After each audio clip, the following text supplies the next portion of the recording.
지난주에 말씀 가운데에서 여러분들이 무엇을 남고 또 일주일 동안 어떻게 살아내셨는지 모르겠습니다.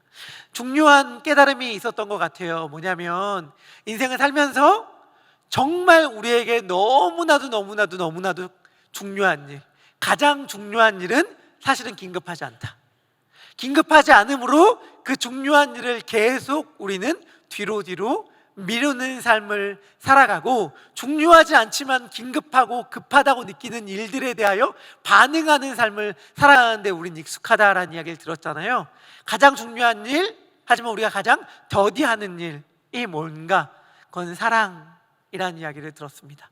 그래서 일주일 동안 그 사랑을, 특별히 그 사랑은 내가 내 안에서 끌어올리는 것이 아니라 예수 그리스도가 우리에게 보여주신 그 사랑을 우리의 삶 가운데 얼마나 잘 드러내시고 사셨는지 모르겠어요. 혹시 놓치셨다면 앞으로 펼쳐진 많은 날들도 가장 중요한 것, 가장 귀한 것, 사랑을 행하면서 살아가자라는 마음으로 우리 이제 시작되는 일주일간도 살아갔으면 좋겠습니다. 저는 오늘 말씀 가운데 여러분들에게 재판정에 관련된 이야기를 하려고 합니다. 특별히 3가지 종류의 재판정을 여러분들 앞에 보여드리려고 해요. 3가지 종류의 재판정을 하나하나씩 살펴보면서 그것들을 통해서 하나님께서 우리들에게 무엇을 말씀하고 싶으신지를 귀를 기울였으면 좋겠는데, 처음부터 잘 찬찬히 따라왔으면 좋겠습니다. 자, 제가 여러분들에게 처음 알려주고 싶은 재판정은 예수님 당시에 가장 종교적으로, 경제적으로 부유하였던 권력층의 집 안에서 일어난 일입니다. 그러니까 재판정의 배경은 어디였냐면 가장 당시에 잘 나갔던 사람의 집 아니었고, 그 시간은 언제였냐면 한밤중이었습니다. 한밤중에 재판이 열린 거예요. 근데 그 재판정의 분위기를 보니까 뭔가 심상치가 않아요. 굉장히 거기 모인 사람들이 성나 있었고 거칠었고 굉장히 소란스러웠는데, 왜 이렇게 소란스러운가 살펴보니 신나고 즐거워서 흥겨워서 소란스러운 게 아니라 싸우고 거칠고 막 성난 목소리들이 막 오가고 있어서 굉장히 시끄러운 그 장소, 그것이 제가 여러분들에게 소개시켜드리고 싶은 재판정입니다. 이 재판정은 굉장히 이상하고 신기했습니다. 왜냐하면 당시에 우리나라도 지금도 그렇고 미국도 그렇고 전 세계가 다 그럴 텐데, 재판을 치르려면 그 재판이 그냥 진행되는 게 아니라 국가에서 정한 법의 절차에 따라서 재판이 진행되잖아요. 당시 유대 사회도 재판을 어떻게 진행되어야 한다는 법들이 있었어요. 근데 지금 펼쳐지는 재판정은 재판정의 장소, 재판이 열리는 시기, 재판정에 참여하는 사람, 이 모든 것들이 유대가 정한 법들을 완전히 어기고 있는 재판정이었어요. 그리고 그 모든 내용들을 다 어기고 무시하고 있는, 어찌 보면 불법적인 재판정이었는데, 거기서 가장 큰 문제는 그 재판정이 처음부터 결론을 갖고 있었다는 것입니다. 그 재판정에 피의자로, 죄인으로 몰려서 서 있는 사람은 바로 예수 그리스도셨습니다. 예수 그리스도가 계셨던 그 재판정의 가장 큰 문제점이 뭐였는가? 우리 마가복음 14장 55절의 말씀을 같이 읽도록 할 텐데, 우리 마가복음 14장 55절의 말씀 우리 같이 읽도록 하겠습니다. 시작.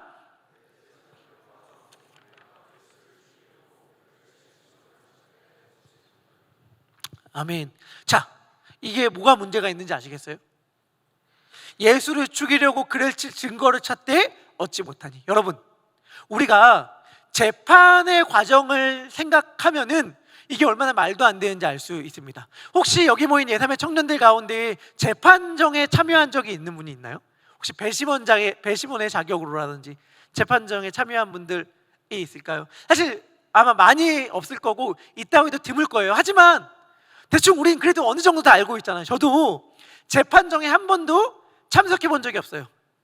제가 자주 하는, 제가 어제도 얘기했는데 제가 하지만 할 수 있는 말, 법정 영화 다수시청, 법정 드라마 다수시청, 제일 최근에 신성한 이혼 1화 유튜브로 요약 본 봄, 약간 제가 이런 저로서는 법정에 어떻게 흘러가는지 어느 정도 예측은 할 수 있어. 그게 뭐냐면 범인으로 몰린 사람이 딱 있고, 그를 고소한 고발인과 검사가 이 사람이 이러이러한 잘못을 했기 때문에 벌을 내려달라고 이야기를 하고, 또 피의자와 변호사는 나는 사실 이러이러한 죄를 저지르지 않았습니다 라고 변호해서 그 둘 사이에 공방이 이루어지고, 그 둘 사이의 대화와 증거를 가지고 판사가 면밀히 판단하여서 나중에 선고를 내려서 이러이러한 판결을 내린다 라고 말하는 게 우리가 생각하는 일반적인 재판이잖아요. 그런데 지금 예수님이 펼쳐진 재판정의 모습은 뭐가 문제죠?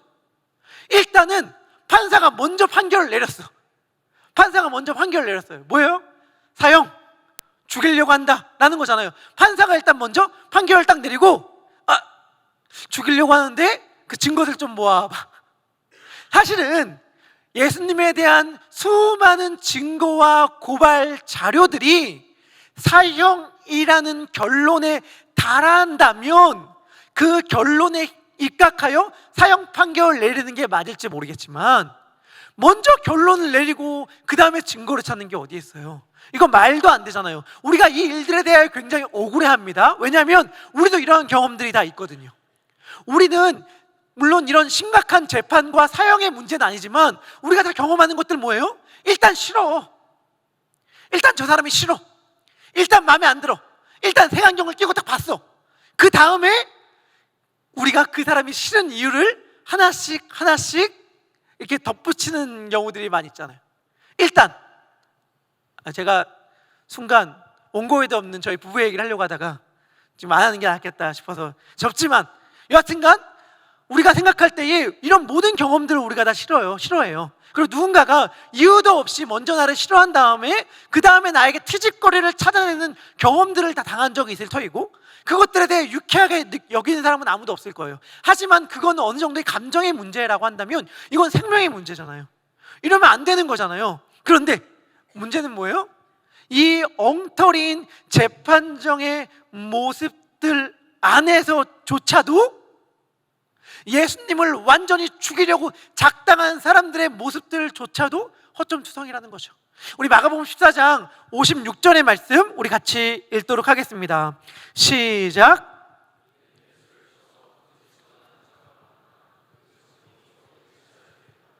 예수님을 두고 뭐라고 얘기하냐면, 저 사람 죽을 사람 죽여야 됩니다. 저 사람 벌 받아야 됩니다. 저 사람 가만두면 안 됩니다 라고 하면서 거기 모인 모든 사람들이 다 씩씩거리면서 얘기하기 시작해요. 그러니까 재판을 진행하는 예수님을 죽이려고 했던 대제사장은 신이 났어요. 그래서 야, 맞아 얘 죽여야 되지, 왜 죽여야 되는지 얘기해봐 라고 말하는데, 거기 있는 모든 사람들의 이야기가 하나도 맞지 않는 거예요. 굉장히 분위기는 험악한데, 굉장히 분위기는 안 좋은데 뭔가 말은 하나도 맞지 않아. 이 상황 가운데에 예수님은 어떻게 하시는가? 이들이 단지 예수님을 향한 거짓 모함만을 하는 게 아니에요. 예수님 얼마나 속상할지. 57절부터 58절은 이렇게 얘기합니다. 57절 제가 읽어볼게요. 어떤 사람들은 일어나 예수를 쳐서 거짓 증언하여 이르되, 58절 우리가 그의 말을 들으니 손으로 지은 이 성전을 내가 헐고 손으로 짓지 아니한 다른 성전을 사흘 동안에 지으리라 하더라 하되, 이렇게 말해요. 여러분, 지금 이 장면이, 여러분들 이 재판정의 장면이 머릿속에 그림이 그려지세요? 예수님이 있어요. 그런데 아까 말해요, 손으로 쳤대요. 뭐라고 말해? 야, 빨리 말해봐. 예수님을 때리면서 얘기하는 거예요. 너 그때 이렇게 얘기했잖아. 그땐 그렇게 신나서 얘기했잖아. 그땐 그렇게 신나서 떠들어댔잖아. 그때는 그렇게 인기에 취해서 마음껏 하고 싶은 말 해보더니 한번 얘기해봐 라고 하면서 때리고 치고 조롱하면서 예수님을 향하여 이야기하는데, 문제는 뭐냐면 그들의 말이 하나도 맞지 않았다는 거예요.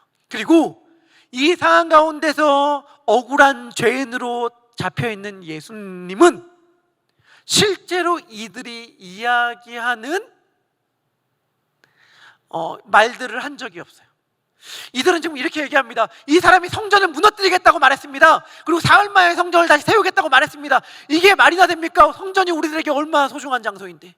그런데 예수님은 한 번도 내가 성전을 헐겠다, 무너뜨리겠다라고 말한 적이 없거든요.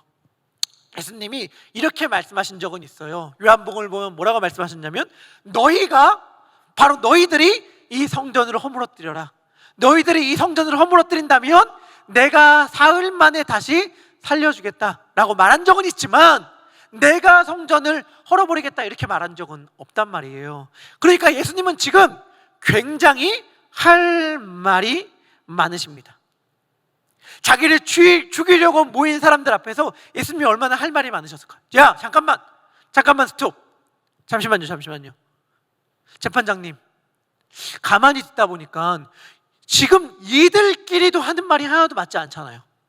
그리고 저는 실제로 그러한 말을 한 적이 없습니다. 그러니까 지금 저에게 내려지는 이 상황들은, 제가 처한 이 상황들은 굉장히 부당하고 억울합니다. 전 잘못한 것이 하나도 없으니 저를 풀어주십시오 라고 예수님이 얼마든지 말할 수 있는 상황이었어요. 그런데 예수님은 그러한 말 하지 않고 그저 입을 닫고 가만히 침묵하십니다. 예수님이 왜 침묵을 하셨을까? 말씀을 살펴보니까 여기에는 두 가지 이유가 있더라고요. 첫 번째 이유는 이겁니다. 그들의 말이 거짓말이긴 했지만 일정 부분 진리를 담고 있었기 때문이에요. 그러니까 무슨 말이냐면, 예수님은 한 번도 내가 이 성전을 무너뜨리겠다, 그리고 사흘 만에 다시 세우겠다라고 말하지 않았어요. 하지만 예수님은 성전된 자기 육체를 가리켜서 너희가 이 성전을 무너뜨린다면 내가 사흘 만에 다시 살아나게 일으킬 것이다 라고 말씀하신 적이 있으시고, 또 하나, 예수님께서 오셔서 이 땅 가운데 하시려고 했던 중요한 일이 뭐였냐면, 성전, 거짓 성전, 진짜 성전이 아닌 껍데기만 성전이기 때문에 참 성전이 아닌 그 성전을 무너뜨리고 우리 안에 진짜 성전을 세우시는 일을 예수님이 실제로 행하셨거든요.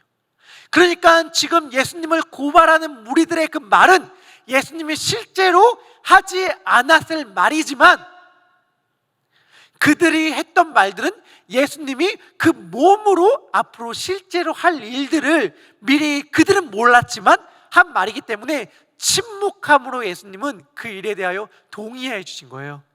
너희들이 지금 무슨 말하는지 알지도 못하고 떠들고 있지만 사실은 그래, 너희 말처럼 될 거야. 너희 말처럼 내가 진짜 성전이 아닌 거짓 성전을 무너뜨릴 거야.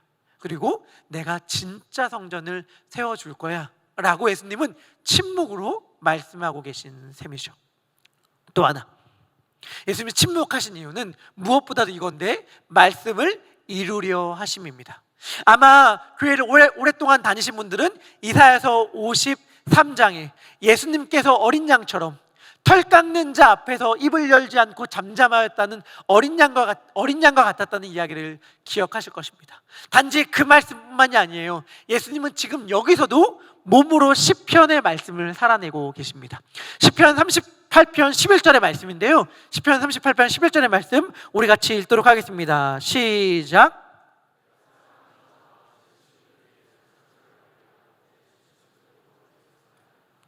아멘. 지금 사랑하는 자와 친구들이 내 상처를 멀리하고 내 친척들도 멀리 섰다고 시편의 저자는 시편은 기록하고 있는데, 예수님이 딱 그랬어요. 예수님의 사랑했던 제자가 베드로가 멀찍이 서서 예수님을 바라보고 있는 상황이었습니다. 이때 예수님은 어떻게 하는가? 시편 38편 13절 14절의 말씀입니다. 함께 읽도록 하겠습니다. 시작.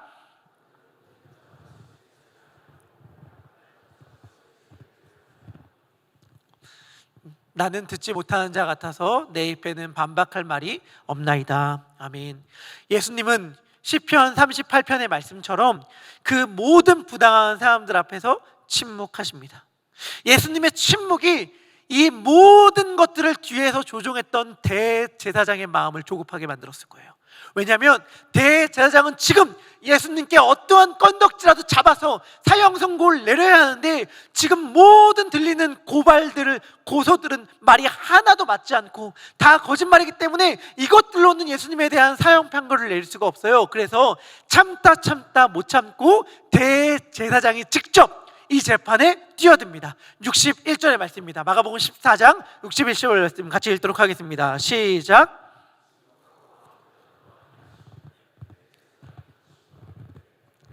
청하늘의 아들 그리스도냐. 아멘. 여기서 찬송받을 이는 하나님을 말하는 것입니다. 당시 유대 문화에서는 하나님의 거룩하신 이름을 함부로 말하지 않는 문화가 있었기 때문에 이렇게 표현했어요. 대제사장이 돌리지 않고 말합니다. 직접적으로 말해요. 내가 찬송받을 이의 하나님의 아들 그리스도냐. 예수님은 그리스도시죠. 참 아이러니한 것은 마가복음 8장 29절에서 베드로가 예수님을 향한 고백을 하잖아요. 주는 그리스도십니다 라는 고백을 하는데, 이때 대제사장이 이야기한 말과 내가 그리스도냐 라고 하는 말과 베드로가 당신은 그리스도십니다 라고 하는 말이 문자적으로 하나도 틀림없이 똑같아요. 단지 대제사장의 말은 뒤에 물음표가 달려있다 라고 이해하시면 좋을 것 같아요. 완전 똑같은 말을 지금 대제사장이 합니다. 예수님은 메시아시죠. 예수님은 자기가 여기서 자신의 정체를 밝히면 죽을 걸 알면서도 회피하지 않고 자신의 모습을 정직하게 들려주십니다. 맞다. 다니엘서 7장의 말씀을 인용하시면서 예수님은 그 말씀을 피하지 않고 말씀하십니다. 62절의 말씀인데요, 마가복음 14장 62절의 말씀도 우리 함께 읽도록 하겠습니다. 시작.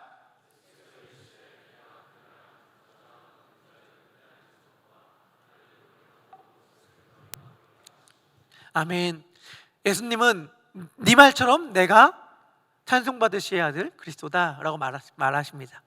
그리고 다니엘서의 말씀을 인용하시면서 내가 정말 그 자가 맞다라고 말하는 순간 대제사장은 이제서야 비로소 건수를 잡았다라고 말하면서 더 오버하면서 신성모독적인 말을 들었다는 증거로 자신의 옷을 찢고 예수님에 대한 사형 언도를 내립니다. 그리고 주변에 있는 사람들은 그것들을 듣고 더 신나서 예수님을 향해 침을 뱉고 예수님을 주먹으로 때리면서 말합니다. 누가 때렸는지 맞춰봐라.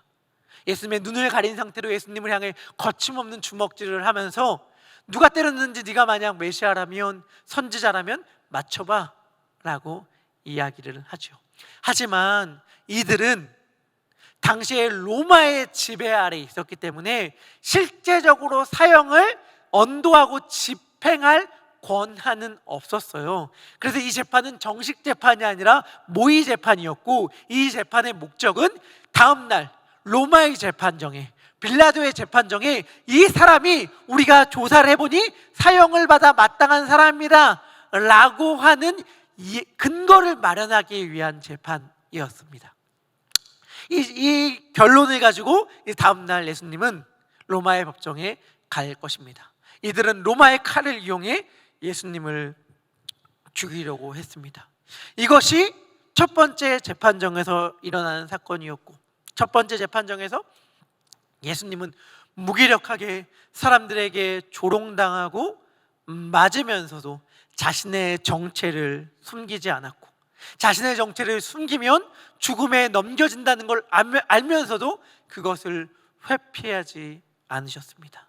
사람들의 거센 손찌검 아래서도 예수님은 누가 자기를 때렸는지는 이야기하지 않았지만, 두 번째 재판정에서 자신이 한 말이 그대로 이루어질 것을 보여주심으로 자신이 진정한 선지자임을 드러내 주십니다. 두 번째 재판정은 그러면 어떤 모습이냐?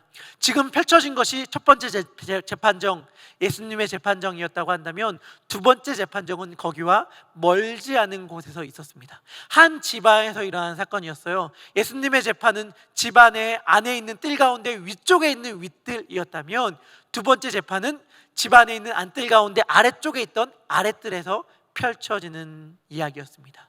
이 재판정의 주인공은 베드로였습니다. 마가복음 14장 66절에서 67절의 말씀을 우리 함께 읽도록 하겠습니다. 마가복음 14장 66절, 67절 시작.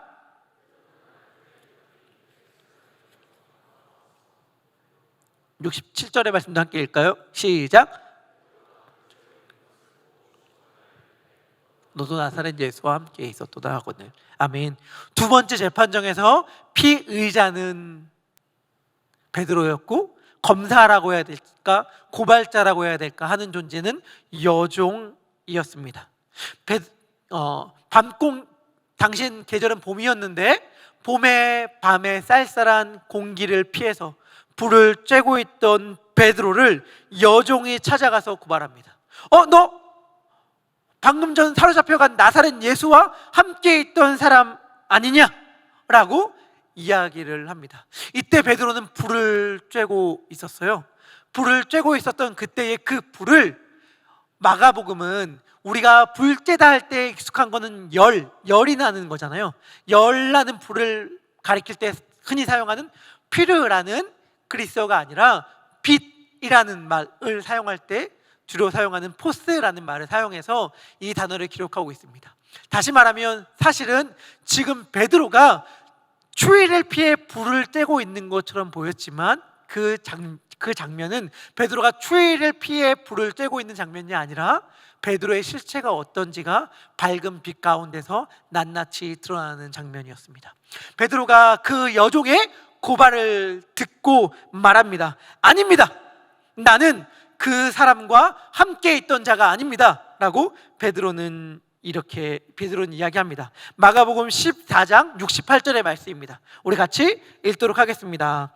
14장 68절 시작.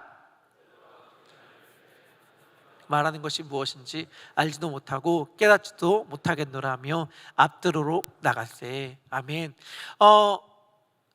이 여종이 베드로를 향해서 너 그 사람이랑 같이 있었지? 라고 말하니까 베드로는 펄쩍 뛰면서 나는 네가 말하는 그 사람과 관련이 없다. 나는 그 사람의 제자가 아니다. 나는 그 사람을 따르지 않았다라고 말하는 게 아니라 베드로가 뭐라고 얘기해요? 야, 나 네가 말하는 그 사람 누군지도 몰라. 그리고 네가 하는 그 말이 무슨 말인지도 모르겠어 라고 하면서 말도 안 되게 부인해요. 이 여종도 만만치는 않은 사람이라 맨 처음에는 가까이 가서 개인적으로 너 예수님과 한패 아니야? 라고 말했다가 그 다음에는 주위 사람들에게 얘기합니다. 주위 사람들 보십시오, 이 사람 나사렛 예수라는 사람과 함께 했던 사람입니다 라고 이야기를 합니다. 그러니까 베드로는 사람들에게 모른다고 부인하죠. 겟세마네 동산에서 예수님이 3번 기도하셨던 것처럼 베드로는 3번 예수님을 부인하는데 두 번째 기도는 정확하게 나와 있지 않거든요. 예수님의 겟세마네 기도가 마찬가지로 그것들을 그대로 패러디한다는 것을 암시하듯 보여주듯 베드로가 어떻게 두 번째 부인했는지는 나와 있지 않습니다. 하지만 여종이 곁에 있는 사람들에게 이 사람 예수님과 한패 갔습니다 라고 말하자 이번에 3번째에는 곁에 있던 모든 사람들이 시선이 베드로를 향하고 베드로를 고발하기 시작합니다. 아니 잠깐만, 그러고 보니까 이상한데? 너 갈릴리 사람, 갈릴리에서 온 예수라는 사람과 한패거리 맞는 것 같아 라고 말을 하기 시작하죠. 왜냐? 여러분 아까 제이슨 형제님이 대구 사투리 얘기했잖아요.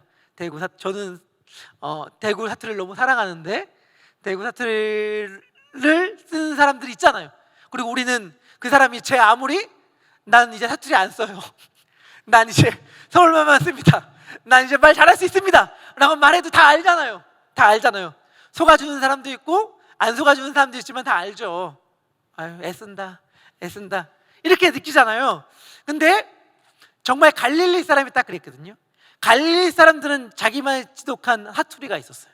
그러니까 이 사투리를 지울 수가 없는 거죠. 갈릴리에서 온 사람들이라는 증거가 그의 말투와 억양에 너무 깊게 배어 있던 거예요. 그러니까 사람들이 얘기하죠. 야, 너 맞잖아, 한패거리. 네 목소리가, 너의 사투리가 너가 예수님과 한패거리라는 것을 지금 보여주고 있는데 뭐라고 하는 거야? 라고 이야기를 해요.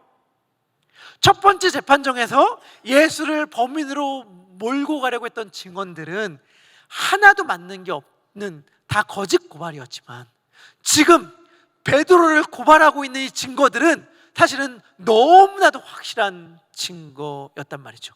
목격자가 있었고 그의 사투리가 빼도 박도 못한 증거였습니다. 그 증거 앞에서 베드로는 이렇게 이야기를 합니다. 71절의 말씀입니다. 마가복음 14장 71절의 말씀 같이 읽도록 하겠습니다. 시작.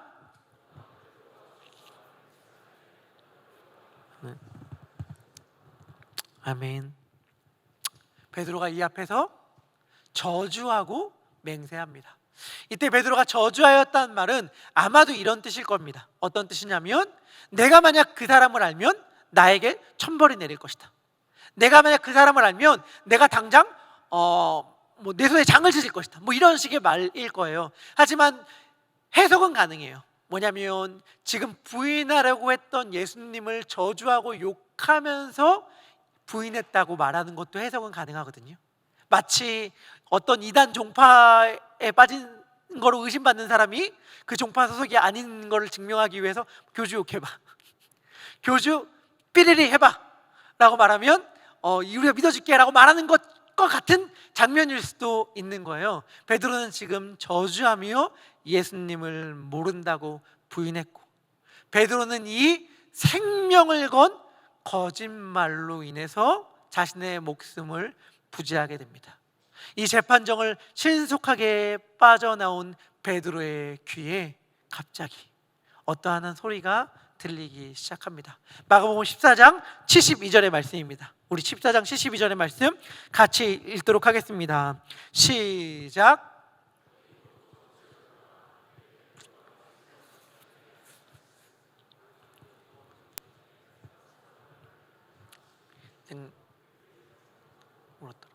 갑자기 닭 울음소리가 들리기 시작해요.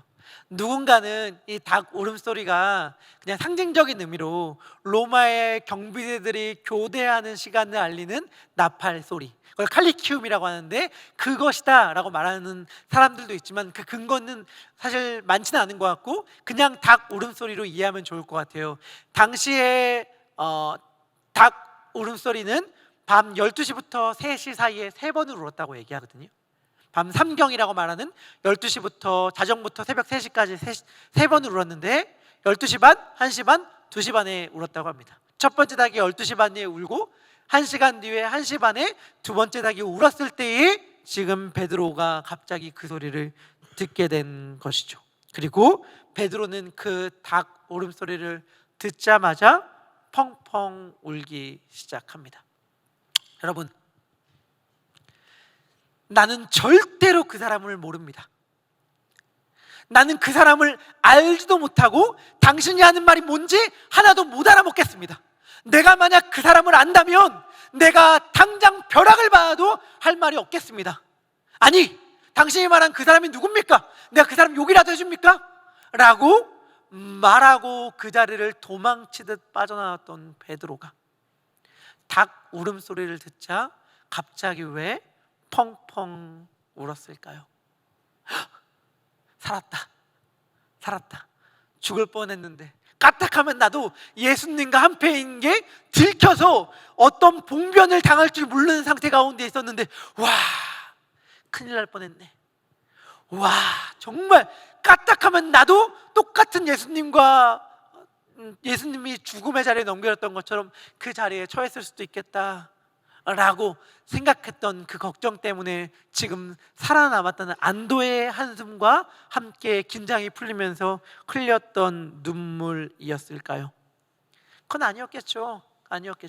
성경은 베드로가 울었을 때 울은 타이밍을, 울은 이유를 이렇게 얘기해요.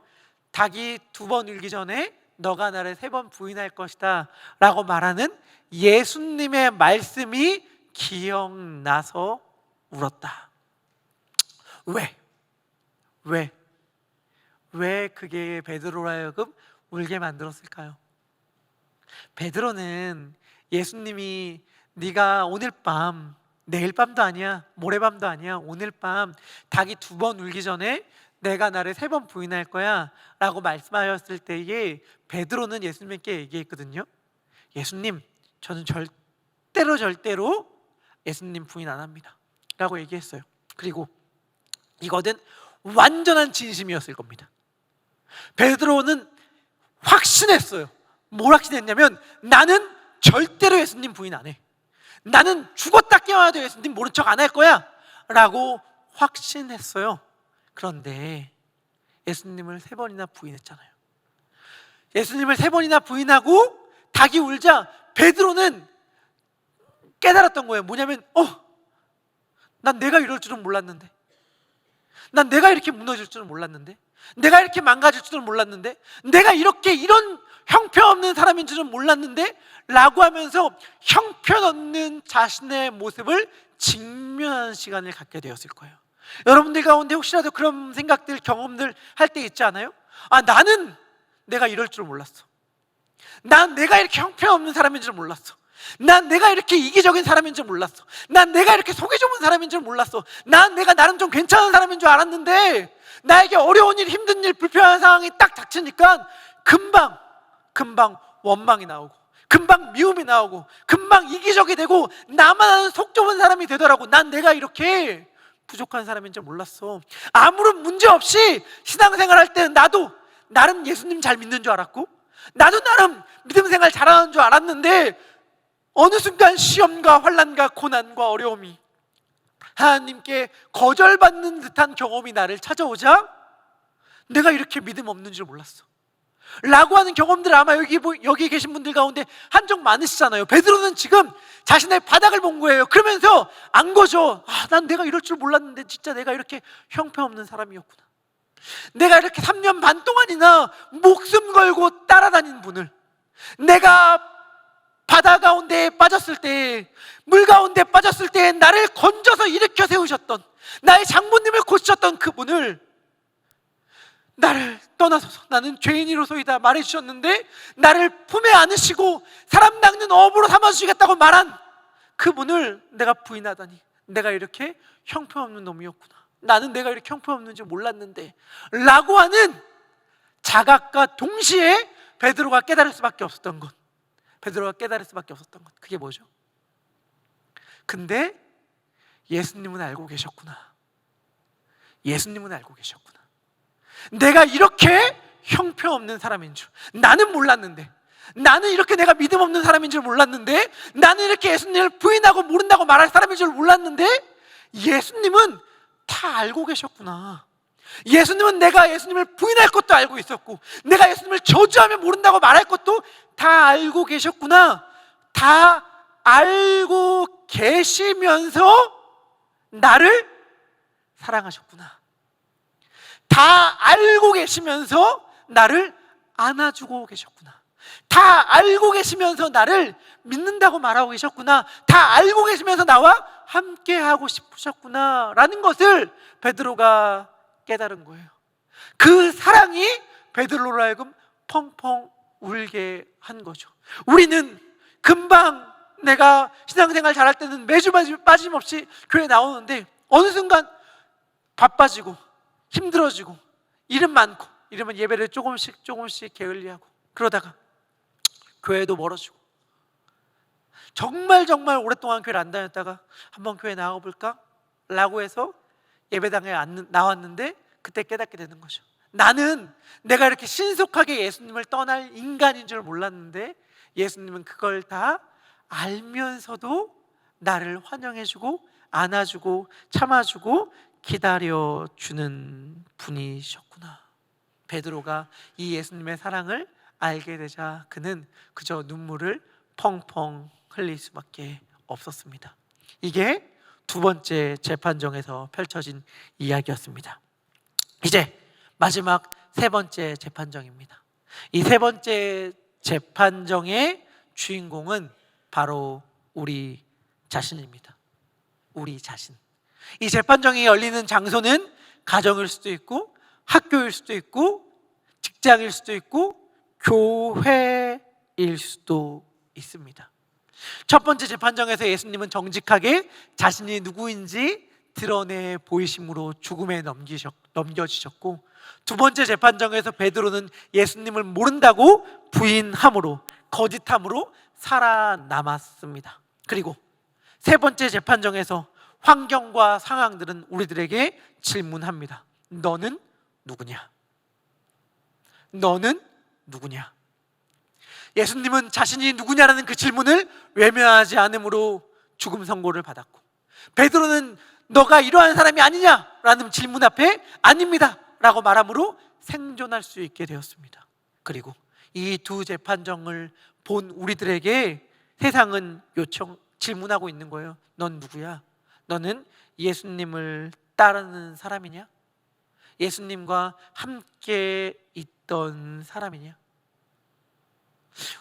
제가 한번 생각을 해봤습니다. 우리가 만약에 여러 환경들과 조건들 앞에서 예수님을 따르는 사람이라면 하지 않을 행동들과 선택들을 하고 살아간다면 우리는 예수님을 부인하는 삶을, 예수님을 모른다고 하는 삶을 살아가고 있는 자들일 터인데, 그렇다면 왜 그럴까?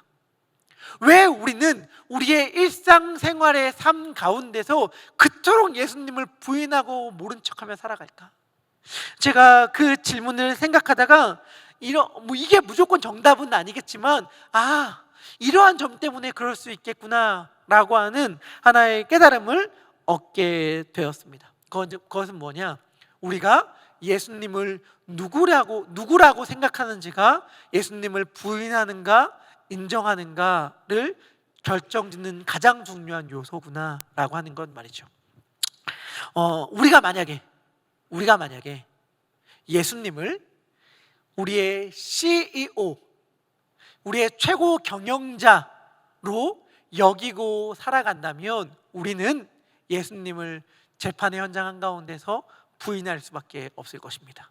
여러분, CEO가 뭐죠? CEO는 최고 경영자잖아요. 그러니까 우리가 사실 예수님 다 믿잖아요. 예수님 다 믿으니까 이 시간 주일날 귀한 시간 주님의 전에 나와 예배자리에 참석하는 거 아닙니까? 그래서 우리는 예수님을 믿는다고 생각하고 예수님을 따라간다고 생각해요. 그래서 우리가 예수님을 믿는 정도를 이 정도면 되는 거 아니야? 라고 생각한단 말이죠. 하지만 그게 만약에 CEO 수준이라면 우리는 심각하게 고민해 봐야 됩니다. CEO가 뭐예요? 최고 경영자예요. 그러니까 우리 생각하죠. 우리 예수님을 최고로 여기고 믿고 살아가고 있어요 라고 생각할지 모르겠지만, 조금 이렇게 표현한다면 오너는 아닌 거죠. 일대주주는 아닌 거죠. 무슨 말이에요? 우리는 우리의 인생을 예수님이 잘 경영해 줄 수 있을 것 같아서, 우리의 인생을 예수님이 잘 만들어 줄 수 있을 것 같아서, 그래서 잘 경영해서 내가 원하는 결과를 이루어낼 수 있을 것 같아서 그분에게 내 인생 경영을 맡겼어요. 그런데 예수님이 우리의 삶을 만들어 가는데 결과가 내가 원하는 대로 되질 않아. 내가 원하는 수익 창출이 나오지가 않아. 내가 원하는 대로 경영이 이루어지지가 않아. 그럼 어떻게 되는 거예요? 우리는 일대주주로서 혹은 회사의 오너로서 CEO를 바꾸는 거죠. 기대했는데 아니구만. 예수님, 전 예수님에게 이런 걸 기대했습니다. 그런데 아니네요. 예수님, 죄송한데 잠깐 경영권 제가 다시 되찾아와야겠습니다. 우리 주주총회 열고 제가 제3에 다시 좀 더 잘 경영할 수 있는 사람으로 제가 제 인생을 맡겨드려야겠습니다 라고 하고 예수님을 대하기 쉬운 거죠. 그렇게 대하는 순간 우리는 우리의 인생의 재판정에서 예수님을 부인할 수밖에 없을 것입니다. 저는 그냥 예로 생각해 봤을 때 예수님은 우리의 삶에서 어떠한 존재로 여겨야 되는가라고 한다면 CEO가 아니라 오너, 일대주주 혹은 감독이 아니라 구단주처럼 여겨야 되는구나 라는 비유로 든다면서 생각하게 됐어요. 왜냐하면 감독도 마찬가지 아니겠어요? 프로스포츠에서 감독이 뭐예요? 나 감독의 작전과 전술대로 살아가는데요? 라고 말하면서 우리는 예수님을 믿는 믿음에 있어서 잘하고 있다고 생각할지 몰라요. 하지만 그 감독이 우리가 생각했던 전적을 내지 않을 때에 실패하는 것 같고 지는 것 같고 패배하는 것 같을 때, 정열수양의 주제가 루저였잖아요. 내가 생각했는데 내 인생의 감독을 예수님께 맡겼어. 근데 지는 것만 같아. 그러면 감독 교체 안 되겠다. 잠깐만 감독 경질을 하는 게 사실은 우리들의 일상적인 모습이란 말이에요. 그러면서 우리는 고백하는 거죠. 예수님을 나는 따라 살아가길 원합니다. 언제든지 사실 속으로는 우리가 원하는 결과를 노출하지 않으면 경질하고 교체할 마음의 준비를 하고 있으면서 우리는 예수님을 그렇게 따르고 있는지 모르겠습니다. 중요한 건 그럴 때 우리는 인생의 재판정에서 예수님을 부인할 수밖에 없다는 사실이죠. 이런 예들을 다 뒤로하고 성경의 말씀을 제가 말씀드린다면, 예수님은 우리의 CEO나 감독으로 오신 분이 아니에요. 예수님은 우리의 주인, 로드로 오신 분입니다. 예수님은 우리의 인생 가운데에 완전한 전적인 지배권을 갖기를 원하세요. 그리고 그분 앞에 우리의 인생을 온전히 내어드리길 소망하십니다. 그런데 이 예수님이 너무너무 좋은 이유는 뭐냐면, 우리의 인생의 지배권을 발휘하시는 방식이 뭐예요? 오래 참는 사랑. 오래 참는 사랑.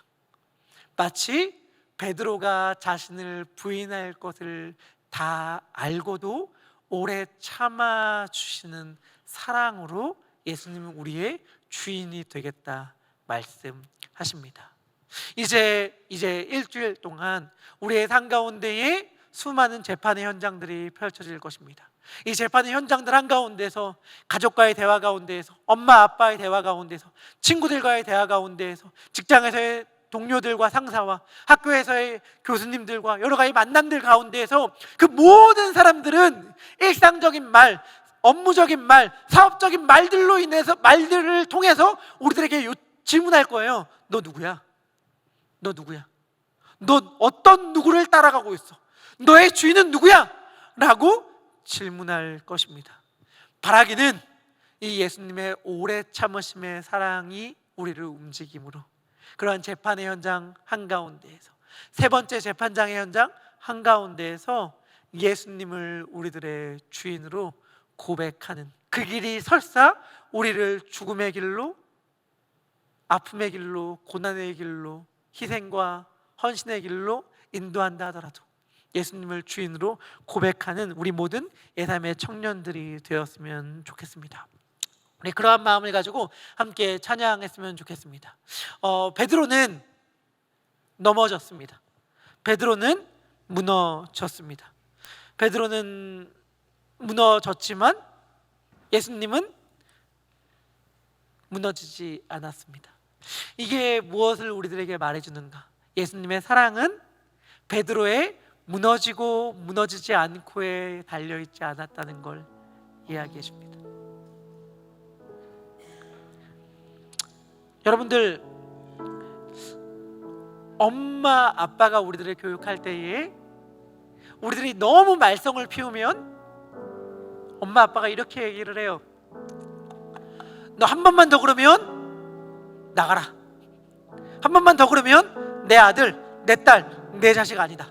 혹은 한 번만 더 그러면 가만두지 않는다 라고 말을 합니다. 그 말이 엄마 아빠의 사랑으로 들리지 않고 단지 혼냄으로 들렸을 때에는 그 자식은 그 순간은 따를지 모르겠지만 금방 다시 문제의 자리로 들어가게 될 거예요.